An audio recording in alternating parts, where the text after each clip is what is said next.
Hello everyone. Today I have a review of The Thoughts and Happenings of Wilfrid Price, Purveyor of Superior Funerals by Wendy Jones. I guess this book is a historical fiction novel. It is set in 1924 in a small, idyllic sort of village in Wales, and it tells the tale of Wilfrid Price, who is a funeral director slash kind of undertaker person for the town, and one day he impulsively proposes marriage to the doctor's daughter Grace, and the book is sort of the aftermath of that. I should say, when I read the plot summary of this book in Entertainment Weekly like 2 weeks ago, because this is actually a fairly new book, I think it came out in the middle of March, maybe at the beginning of March, I somehow read Wilfrid as like Winifred or something, and so I thought the main character was the proposee, or the person who was proposed to, and was also a woman, and so I was intrigued by that, and that's not ended up what it was, so that was a bit of a surprise for me. I found it really difficult to connect with Wilfrid, who's the main character for the most part, and really like him at all. I kind of just found him really like uninteresting. I thought at parts he was really like boorish and boring and kind of like arrogant and pig-headed. I don't know. I just wasn't a huge fan of him, so that sort of didn't make the book as fun to read, I guess, when you don't like the character. The other characters that you read a lot, sort of their perspective of is Grace, and Grace's character, her arc is really sad, and her stuff was just sad. I was just sad for her the whole book, and so that wasn't even good either. So there wasn't a lot of characters that I was like huge fans of.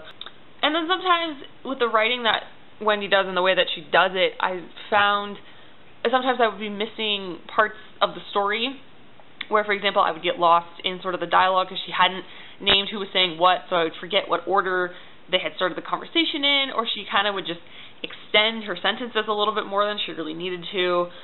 Sometimes even she'll gloss over facts in the story, like there's this one part where Wilfrid is like in his underwear in town, and she sort of just she brings it up and then like goes on for a couple pages, and you're sort of like, wouldn't people be, he's in his underwear, like wouldn't people be freaking out, and like why are you not mentioning how he's doing something because he's in his underwear, like doing something weird? And she sort of just kind of glosses over that until sort of towards the end she's like, oh yes, and by the way.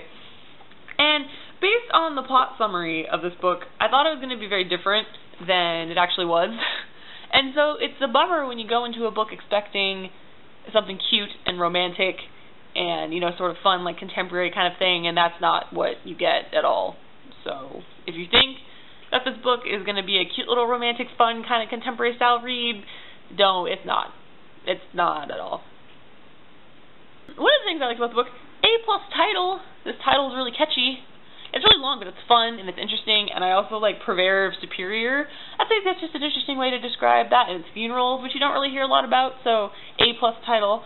While I didn't really enjoy the book as a whole, the end is the reason that this book got 2 stars and not a star, because the end kind of redeems the book for me a little bit. You know, it kind of wraps it up nicely. It's sort of made up for some of the middle bits that were sort of logging and long, and I didn't care and was sort of forcing myself to read because I wanted to finish it. I gave The Thoughts and Happenings of Wilfrid Price, Purveyor of Superior Funerals by Wendy Jones a 2 out of 5 stars on Goodreads. Wasn't the biggest fan. Like I said before, if you think this book is a cute little contemporary kind of romancy thing, it's not, so don't think that about it. But if you want a book that's come out recently and is for adults, check it out. I'm not going to really recommend it, but if it sounds interesting to you, then power to you. Thank you for watching this video. I hope you're doing great, and I'll be back soon with another video. Bye!